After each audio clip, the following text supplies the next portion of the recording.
Assalamualaikum warahmatullahi wabarakatuh. Alhamdulillah rabbil alamin. Wassalatu wassalamu ala asrofil anbiya'i wal mursalin wa ala alihi wa sahbihi rasulillahi ajma'in. Amma ba'du.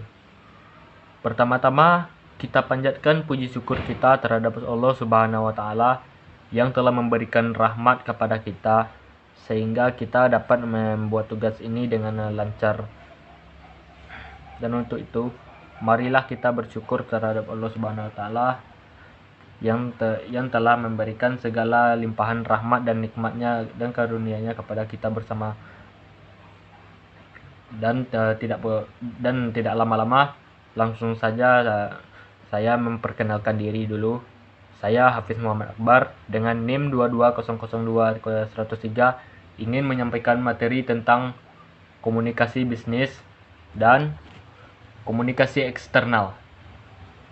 Pertama-tama saya akan menyampaikan materi tentang komunikasi bisnis. Komunikasi bisnis adalah pertukaran gagasan atau informasi yang disajikan secara personal atau impersonal melalui simbol-simbol atau sinyal. Komunikasi bisnis harus melibatkan pertukaran informasi yang terus-menerus atau berkelanjutan. Komunikasi bisnis termasuk ke dalam kategori ilmu terapan.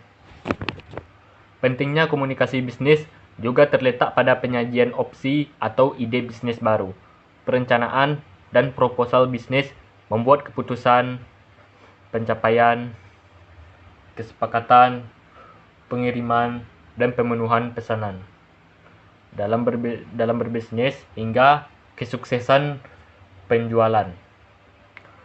Tujuan dari komunikasi bisnis yaitu menciptakan interaksi atau hubungan dalam perusahaan, baik hubungan dalam perusahaan antara perusahaan dengan karyawan, hubungan perusahaan dengan konsumen, dengan pemerintah atau dengan pihak eksternal lainnya. Tujuan selanjutnya yaitu untuk meningkatkan praktik bisnis dan mengurangi kesalahan. Fungsi dari komunikasi bisnis juga memiliki suatu tujuan, yaitu secara umum. Ada 4 fungsi dari komunikasi di dalam bisnis, yaitu memberi informasi atau informing, melakukan persuasi atau persuading, melakukan kolaborasi atau collaborating, dan melakukan integrasi atau integratif dengan audiens.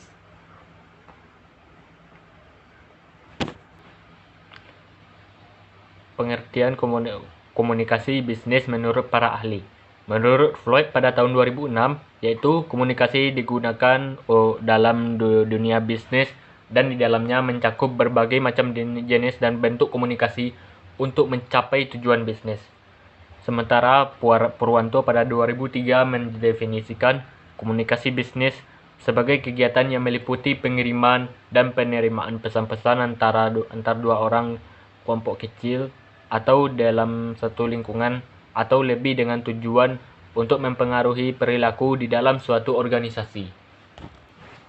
Unsur-unsur komunikasi bisnis. Adapun unsur-unsur komunikasi bisnis adalah sebagai berikut. Terdapat tujuan. Setiap komunikasi tersebut memiliki tujuan yang telah ditentukan dan sejalan dengan tujuan organisasi.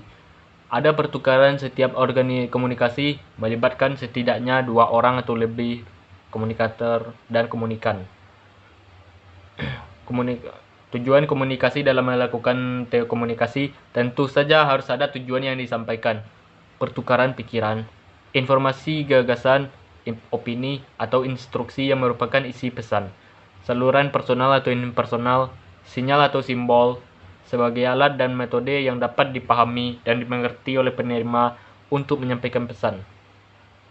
Contohnya yaitu mengirimkan barang ke perusahaan lainnya, membuat surat penawaran ke kolega, mengirim surat konfirmasi barang ke pelanggan, membuat surat keberatan atau pengaduan ke pihak lain, mengirim surat permintaan barang ke pihak lain, membuat dan mengirim surat penolakan dan penerimaan kerja. Baik. Selanjutnya, saya akan memaparkan materi tentang komunikasi eksternal. Pengertian komunikasi eksternal. Komunikasi eksternal berarti komunikasi yang terjalin antara organisasi maupun masyarakat dalam berbagai macam bentuk. Misalnya konferensi pers, pameran, publikasi, siaran televisi, maupun bukti sosial. Menurut Encep Sudirjo dan Muhammad Nur Alif dalam buku Komunikasi dan Interaksi Sosial Anak pada tahun 2021, komunikasi eksternal adalah proses komunikasi yang dilakukan organisasi atau perusahaan kepada publik. Komunikasi eksternal lebih sering dilakukan public relation. Kegiatan komunikasi ini dikenal dengan istilah external public relation. Pada dasarnya, komunikasi eksternal merupakan sarana bagi perusahaan untuk melakukan pertukaran informasi dengan publik di luar perusahaan, seperti konsumen, pemerintah, masyarakat umum, dan media massa. Adapun tujuan dan fungsi dari komunikasi eksternal. Tujuan utama dari komunikasi eksternal adalah untuk meningkatkan pendapatan di satu sisi dan meminimalkan biaya di sisi lain. Contoh umum dari komunikasi eksternal termasuk kegiatan periklanan dan publisitas, siaran pers, publikasi, buletin, kampanye digital, situs web, dan masih banyak lagi. Yang ketiga, manfaat komunikasi eksternal. Yang pertama, menjangkau lebih banyak konsumen atau klien baru. Komunikasi eksternal bisa dilakukan melalui cara online maupun offline.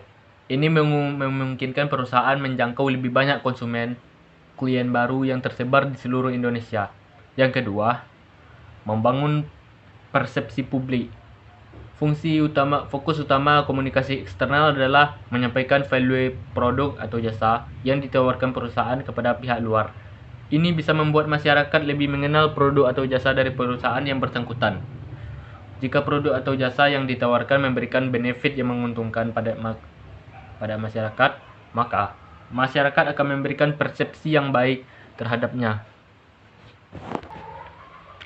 sehingga mereka tertarik untuk membeli, menggunakan produk jasa tersebut, dan tidak segan-segan mempromosikannya kepada orang lain, baik secara langsung maupun media sosial. Unsur-unsur komunikasi bisnis. Komunikasi bisnis akan berjalan dengan baik jika terdapat unsur-unsur yang sebagai berikut. Tujuan komunikasi. Dalam melakukan komunikasi tentu saja harus ada tujuan yang disampaikan.